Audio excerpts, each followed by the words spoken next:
Welcome to channel एजुकेयर्स 2023। आज का हमारा वीडियो रिलेटेड है 12th class RPSC chapter number 1 political science. World political science से बिलोंग करता है, जिस चैप्टर का नेम है कोल्ड वॉर ईरा। इसमें टोटल 7 टॉपिक्स है जिसे हम नोट्स के थ्रू पढ़ेंगे। पहला जो हमारा टॉपिक है वो है क्यूबा मिसाइल क्राइसिस, सेकंड है कोल्ड वॉर, थर्ड है emergence of the 2 super power blocks, fourth है arenas of the cold war, fifth है चैलेंजेस टू बिपोलैरिटी, सिक्स्थ है new economic order and seventh है India and the cold war. अगर आपको इस chapter को अच्छे से समझना है तो प्लीज वीडियो को एंड तक देखें। आई होप आपको ये वीडियो पसंद आए। चैनल के लिए न्यू है तो प्लीज चैनल को सब्सक्राइब करें, वीडियो को लाइक करें और अपना सपोर्ट हमें दीजिए। एंड फर्स्ट टॉपिक है क्यूबा मिसाइल क्राइसिस। क्यूबा एक कंट्री है, इसमें मिसाइल क्राइसिस हुए थे। Cuba was an ally of the Soviet Union and receive diplomatic and financial aid from it. Cuba Soviet Union की एक एली, एक हिस्सा है जो डिप्लोमेटिक एंड फाइनेंशियल कंडीशंस किससे अप्लाई करवाती है? रशिया से। इन April 1961 leaders of USSR were worried that the US of America would invade communist ruled Cuba. Actually April 1961 में जो यूएसएसआर के लीडर्स थे, जो रशिया के लीडर्स थे, वो इस बात से चिंतित थे कि कहीं यूएस यानी कि अमेरिका कहीं उनके ऊपर हमला ना कर दे। सो 1962 में जो सोवियत यूनियन की लीडर है निकिता क्रुश्चेव, उसने सोचा कि क्यों ना हम क्यूबा के अंदर एक न्यूक्लियर मिसाइल्स बनाएं रशियन बेस के according. 3 weeks later American become aware of it. और 3 वीक्स के बाद में अमेरिका को इस चीज़ का पता चल गया कि क्यूबा में जो निकिता क्रुश्चेव है वो मिसाइल बना रही है, न्यूक्लियर मिसाइल्स। तो यूएस प्रेसिडेंट जो जॉन एफ कैनेडी थे, उन्होंने एडवाइस की अपने ट्राइन को कि सॉल्यूशन निकाला जाए जिससे कि बड़ी कम्युनिटी, बड़ी तौर पर कोई भी हिंसा ना भड़के, किसी भी तरह की वॉर ना हो। But they were determined to get Khrushchev to remove the missiles and nuclear weapons from Cuba. So इसके लिए उन्होंने क्रुश्चेव को वार्निंग दी कि जल्दी से जल्दी क्यूबा के ऊपर जो आपने मिसाइल्स बनवाना स्टार्ट किया उसे रोक दी जाए, ठीक है। Kennedy ordered American warships to intercept any Soviet ships heading to Cuba as a way of warming the USSR. The clash between the USA and the USSR come to be known as the Cuba Missile Crisis. It made the whole world nervous. Then after all, Kennedy जो US president थे, उन्होंने order किया American warships को कि अगर Soviet ships उन्हें दिखे USSR और क्यूबा के रास्ते पे तो उससे वार्निंग दी जाए। इसी क्लैश को यूएसए और रशिया की इसी क्लैश को, इसी लड़ाई को क्यूबा मिसाइल क्राइसिस के नाम से जाना जाता है। इसने पूरे वर्ल्ड को नर्वस कर दिया था बिकॉज दोनों ही बहुत बड़ी सुपर पावर्स थी। कौन? एक यूएसएसआर जो कि रशिया है और एक US of America, United state of America, यानी कि अमेरिका और रशिया दोनों ही सुपर पावर्स थी। इन दोनों के बीच में जो क्लैश हुआ था, जो लड़ाई हुई थी, इसी को क्यूबा मिसाइल क्राइसिस कहते हैं। क्यों क्यूबा मिसाइल क्राइसिस है? क्योंकि ये क्यूबा नाम की एक जगह पर हुआ था, मिसाइल से रिलेटेड है, इसीलिए इसको नाम दे दिया गया क्यूबा मिसाइल क्राइसिस। कब स्टार्ट हुआ था? 1961 अप्रैल में हुआ था और 1962 में Soviet union leader Nikita Khrushchev ने ऑर्डर दिया था मिसाइल बनाने के लिए। फिर फिफ्थ पॉइंट क्या हमारा? The Cuba missile crisis was a high point which come to be known as the cold war. Cuba missile crisis का सबसे बड़ा जो हाई पॉइंट था उससे हम कोल्ड वॉर कहते हैं। It refers to the competition, tension and a series of war. तो क्या है, इसमें कंपटीशन था 2 सुपर पावर्स के बीच में, टेंशंस भी थी काफ़ी, जो आसपास की जो कंट्रीज थे वो भी नर्वस हो रही थी बिकॉज दोनों ही बहुत ज़्यादा बड़ी सुपर पावर्स थी। और अगर दोनों के बीच में किसी भी तरह की वॉर होती है तो इसे थर्ड वर्ल्ड वॉर कहा जाता है। मैं आपको ये भी बताऊंगी इस वर्ल्ड वॉर को कोल्ड वॉर क्यों कहते हैं और इसे थर्ड वर्ल्ड वॉर क्यों नहीं कहते, ठीक है। एग्जाम में काफ़ी बार ये पूछा भी जाता है कि क्यूबा मिसाइल क्राइसिस किस किस कंट्रीज के बीच में हुआ था। इसमें 1 वर्ड क्वेश्चंस भी आते हैं, लॉन्ग भी आते हैं, शॉर्ट भी आते हैं। तो आई होप आपको पता चल गया होगा कि ये कितना इंपॉर्टेंट टॉपिक है 12th क्लास के अकॉर्डिंग। सो हमारा सेकंड टॉपिक है the cold war. The cold war was the war of ideologies. The US followed the ideology of liberal democracy and the capitalism, while the USSR backed the ideology of socialism and communism. So Cold War क्या है? 2 ideologies के बीच का war है। First US है, जो US किस ideology को follow करता है? लिबरल डेमोक्रेसी को, जिसे कैपिटलिज्म कहा जाता है। एंड नेक्स्ट जो है यूएसएसआर, वो कौन सी आइडियोलॉजी को फॉलो करती है? Socialism and communism. तो एग्जाम में ये भी पूछते हैं कि सोशलिज्म, कम्युनिज्म कौन फॉलो करता है और कैपिटलिज्म कौन फॉलो करता है। The Second World War 1939-1945 come to an end with the defeat of the Axis powers led by Germany, Italy and Japan by the Allied forces led by the US, Soviet union, Britain and the France. जो second world war हुआ था 1939 से 1945 तक, वो एक and लेकर आया था टू एक्सिस पावर्स के बीच में। फर्स्ट जो ग्रुप है वो जर्मनी, इटली एंड जापान का है, जिसे अलाइड फोर्सेस कहते हैं, जो यूएस से लीड की गई है। सेकेंड जो ग्रुप है ब्रिटेन, फ्रांस का, वो सोवियत यूनियन का हिस्सा है। It mark the beginning of the cold war, यहीं से हमारी जो कोल्ड वॉर की है वो शुरुआत होती है। The second world war ended when the US dropped 2 atomic bombs on the Japanese cities of Hiroshima and Nagasaki in August 1945, causing Japan to surrender. जब सेकेंड वर्ल्ड वॉर कब खत्म हुआ था? जब यूएस यानी कि अमेरिका ने अपने 2 एटॉमिक बम्स गिराए थे जापान की 2 सिटीज़ के ऊपर, हिरोशिमा और नागासाकी के ऊपर। कब? अगस्त 1945 को। इसी के बाद जापान ने अपना सरेंडर कर दिया था। ये भी एग्जाम में पूछते हैं कि कौन सी 2 सिटीज़ थी जिसके ऊपर यूएस ने बॉम्ब्स गिराए थे। This decision of the US was both criticized and supported, but the consequences of the end of Second World War was the rise of 2 new powers on the global stage. अब जो US का decision था atomic bomb गिराने का, वो काफ़ी लोगों से क्रिटिसाइज भी किया गया था और काफ़ी लोग इसे सपोर्ट भी कर रहे थे। But the consequences of the, यानी कि जो लास्ट में इसके परिणाम थे सेकेंड वर्ल्ड वॉर के, उसमें 2 सुपर पावर राइज हुई थी ग्लोबल स्टेज पे। The United States and the Soviet Union become the greatest powers in the world with the ability to influence events anywhere on the earth.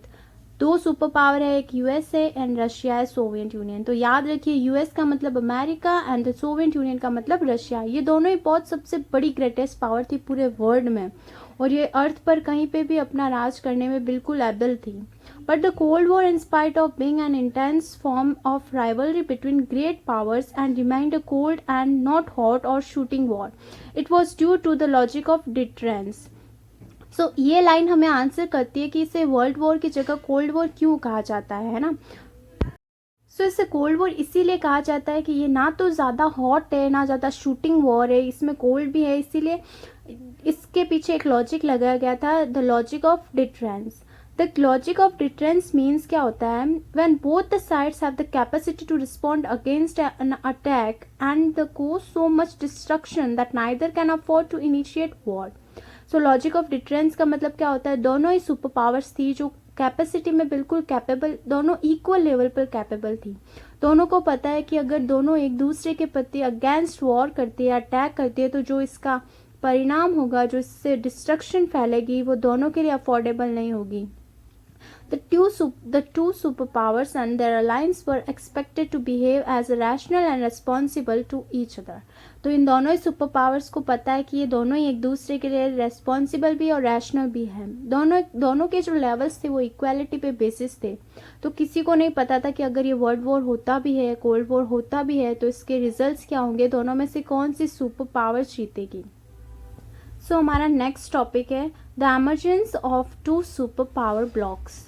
The 2 superpower कौन सी है? US and USSR wanted to expand their spheres of influence in different parts of the world. Hence they decided to take help of the smaller countries. तो दोनों super powers क्या चाहती थी? एक Russia and एक America चाहती थी कि उनका जो एक्सटेंशन है वो स्पेयर्स जो पूरे इन्फ्लुएंस करे वर्ल्ड को। तो इन्होंने अपनी हेल्प के लिए छोटी छोटी कंट्रीज से मदद मांगी, ताकि जो छोटी छोटी कंट्रीज है वो उनकी हेल्प करे और इनका कॉन्टेक्ट जो है वो वर्ल्ड वाइड फैल सके। These smaller states got the promise of protection, weapons and economic aid against their local rivals, most regionally neighbors. तो ये स्मॉलर स्टेट्स के साथ क्यों अपना रिलेशनशिप अच्छा करना चाहते थे? ताकि इनसे क्या मिले? इन्हें प्रोटेक्शन मिले, वेपन्स मिले और इकोनॉमिक हेल्प भी मिल जाए, स्पेशली जो इनके रीजनल नेबर्स हैं, यानी कि आसपास के जो नेबर्स थे उनसे। तो एग्जाम में एक ये क्वेश्चन आता है कि जो ये बड़े बड़े अलायंस थे, 2 सुपर पावर्स थी, वो स्मॉलर स्टेट के साथ अपने रिलेशनशिप को अच्छा क्यों करना चाहती थी? तो आपको क्या कहना है? प्रोटेक्शन के लिए, वेपन्स के लिए एंड इकोनॉमिक एड के लिए। The first division took place in Europe. जो पहला डिवीजन था वो यूरोप में प्लेस किया गया था। Most countries of western Europe sided with the US and thus come to be known as western alliance. So जो वेस्टर्न यूरोप की कंट्रीज थी उसने यूएस का साथ दिया, तो इसीलिए यूएस को क्या कहते हैं? Western alliance. जो कंट्रीज वेस्टर्न यूरोप में है वो ज़्यादा किसके सपोर्ट में थी? यूएस के सपोर्ट में थी। तो जो कंट्रीज यूएस के सपोर्ट में थी उनको ग्रुप को क्या नाम दिया था, western alliance. The countries of the eastern Europe join the Soviet camp and come to be known as eastern alliance. So जो ईस्टर्न यूरोप की कंट्रीज थी उसने रशिया का साथ दिया, सो इसीलिए इसे ईस्टर्न अलायंस का नाम दे दिया गया. तो एग्जाम में ये भी क्वेश्चन आता है कि वेस्टर्न अलायंस और ईस्टर्न अलायंस में क्या डिफरेंस है. तो आपको कहना है जो वेस्टर्न अलायंस है वो यूएस के सपोर्ट में थी और जो ईस्टर्न अलायंस है वो रशिया के सपोर्ट में थी. The Western Alliance formed itself into an organization, the North Atlantic Treaty Organization, NATO. It came into existence in April 1949 with 12 states. So Western Alliance ने एक ऑर्गेनाइजेशन बनाया जिसको क्या नाम दिया गया था, NATO, North Atlantic Treaty Organization. कब आया था ये, अप्रैल 1949 में बना था. टोटल इसमें 12 स्टेट्स थे. सो एग्जाम में ये भी पूछा जाता है कि नाटो क्या है, किसने बनाया, टोटल कितने स्टेट्स इसमें इन्वॉल्व थे. NATO declare that armed attack on any one of them in Europe और North America would be regarded as an attack on all of them. NATO ने ये भी डिक्लेयर किया था कि अगर यूएस यानी कि अमेरिका के ऊपर कुछ भी आर्म्ड अटैक होता है तो इसका मतलब जो नाटो की जो अदर कंट्रीज इसका हिस्सा है, जो इसका पार्ट है, उन सब के ऊपर भी अटैक माना जाएगा. सो इनके कहने का मतलब है एक यूनिटी ये दर्शाते हैं इसमें कि अगर अमेरिका के ऊपर हमला होता है तो मतलब नाटो के पूरी जो ऑर्गेनाइजेशन है उसके ऊपर भी हमला होता है. सो इस पेज के सारे पॉइंट्स बहुत ज़्यादा इंपॉर्टेंट है, वन वर्ड क्वेश्चन बेस्ड है सारे पॉइंट्स. आप प्लीज़ इन्हें मार्क कर लीजिए और अपनी नोटबुक में नोट डाउन करना बिल्कुल भी ना भूलें. साथ ही साथ आप अगर पढ़ रहे हो तो अपने साथ एक नोटबुक और एक पेन ज़रूर रखें जिसमें आप इंपॉर्टेंट नोट्स बना सके. और हैंड रिटन नोट्स सच में बहुत काम आता है, मैं खुद भी इसी वे में पढ़ती थी. नेक्स्ट पॉइंट हमारा ये है, eastern alliance also known as Warsaw Pact was lead by the Soviet Union. It was established in 1955. Its principal function was to counter NATO's force in Europe. So जैसे कि वेस्टर्न अलायंस ने NATO बनाया था तो eastern alliance ने भी सोचा कि हमें भी एक ऑर्गेनाइजेशन बनाना चाहिए. तो 1955 में वार्सो पैक्ट बनाया गया था. इस वार्सो पैक्ट का main motive, main aim, main principle यही था कि जो नाटो की फोर्स है उन्हें काउंटर किया जाए. In East and the Southeast Asia and in the West Asia, Middle East, the United States built an alliance system called the Southeast Asian Treaty Organization and the Central Treaty Organization. So, America ने दो और organization बनाए थे, SEATO and CENTO. Many newly independent countries were worried of losing their freedom. Cracks and splits within the alliance were quick to appear.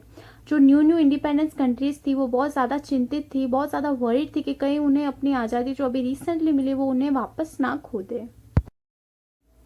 Communist China quarreled with the USSR towards the late 1950s.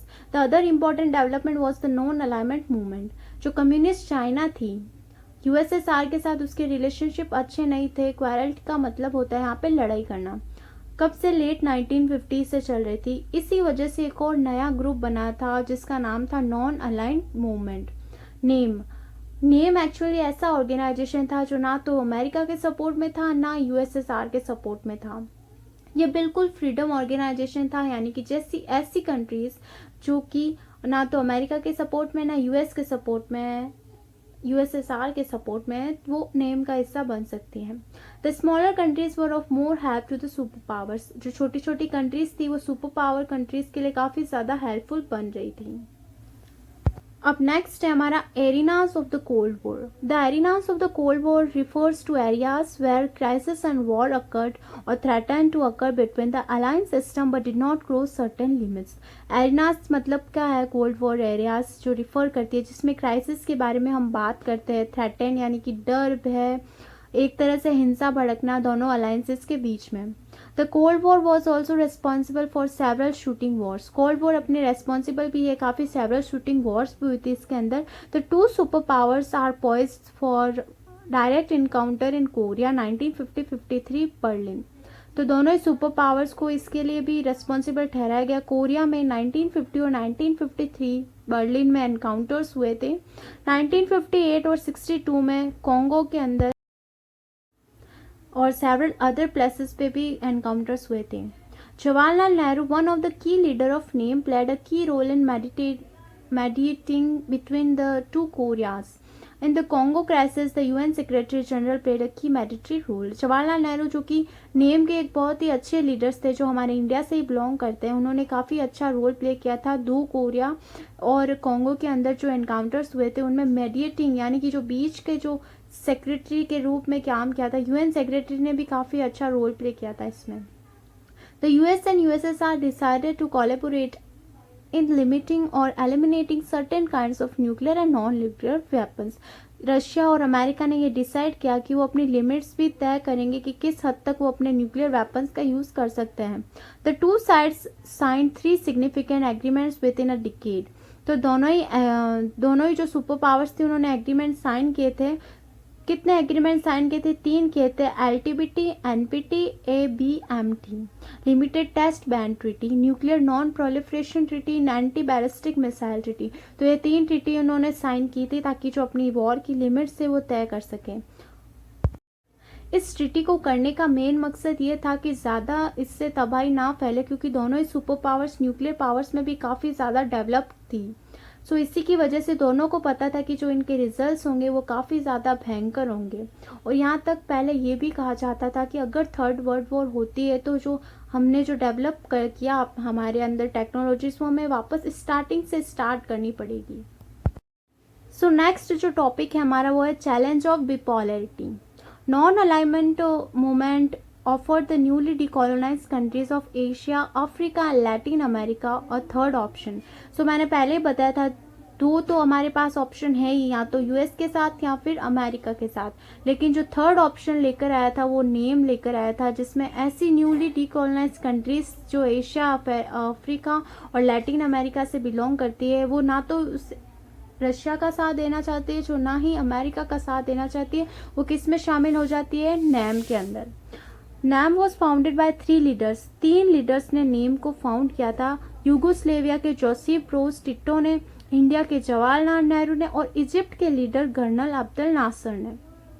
Indonesia के Sukarno and घाना के ख्वामे Nkrumah strongly supported them. सो Indonesia और घाना के जो leaders थे उन्होंने भी इसे support किया।